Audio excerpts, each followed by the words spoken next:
देश में स्वास्थ्य मुसीबत ने कारोबार पूरी तरह से चौपट कर दिया है। अनलॉक 1 में आर्थिक स्थिति सुधारने के लिए कई कदम उठाए गए, लेकिन सूक्ष्म, लघु और मध्यम उद्यम यानी एमएसएमई पर पूर्णबंदी का इतना बुरा प्रभाव पड़ा कि वो नकदी की समस्या से जूझ रहे हैं। अब रेटिंग एजेंसी क्रिसिल ने भी एमएसएमई सेक्टर को लेकर एक रिपोर्ट जारी की है, जिसमें सरकार की राहत के बाद भी सेक्टर मुसीबतों से घिरा नजर आ रहा है। एक रिपोर्ट देखिए।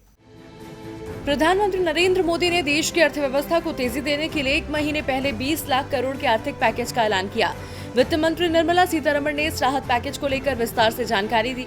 सरकार ने कहा कि इस पैकेज के जरिए एमएसएमई सेक्टर को फिर से रफ्तार दी जाएगी। साथ ही लोन को लेकर भी कई बड़े ऐलान किए, लेकिन बावजूद इसके स्वास्थ्य मुसीबत की वजह से भारत के सूक्ष्म, लघु और मध्यम उद्यम अपना अस्तित्व बचाने के समस्या से जूझ रहे हैं। एमएसएमई सेक्टर की आमदनी घटकर करीब 20% पर पहुंच गई है और ये बात सामने आई है रेटिंग एजेंसी क्रिसिल की एक स्टडी में। अध्ययन के मुताबिक स्वास्थ्य मुसीबत की वजह से इस वित्त वर्ष में ज्यादातर एमएसएमई की आय में बड़ी गिरावट की आशंका है। पूरे देश में स्वास्थ्य परेशानी की वजह से ऐसे एमएसएमई पर सबसे बुरा असर पड़ा है जो लोगों के लिए गैर जरूरी सामान के उत्पादन, निर्माण और निर्यात आधारित कारोबार में है। पूर्णबंदी की वजह से करीब 75 दिन तक उत्पादन ठप रहा और सप्लाई चेन भी बाधित रही।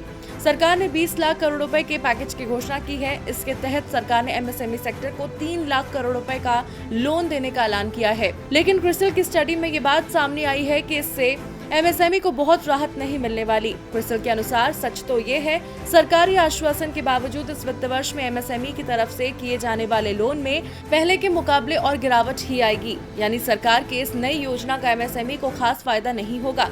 एमएसएमई के अलावा ज्यादातर सेक्टर के अन्य कारोबारी भी अगले वित्त वर्ष से पहले हालत में सुधार की कोई उम्मीद नहीं कर रहे। वहीं क्रिसिल की स्टडी के अनुसार रियल एस्टेट सेक्टर भी समस्या से जूझ रहा है।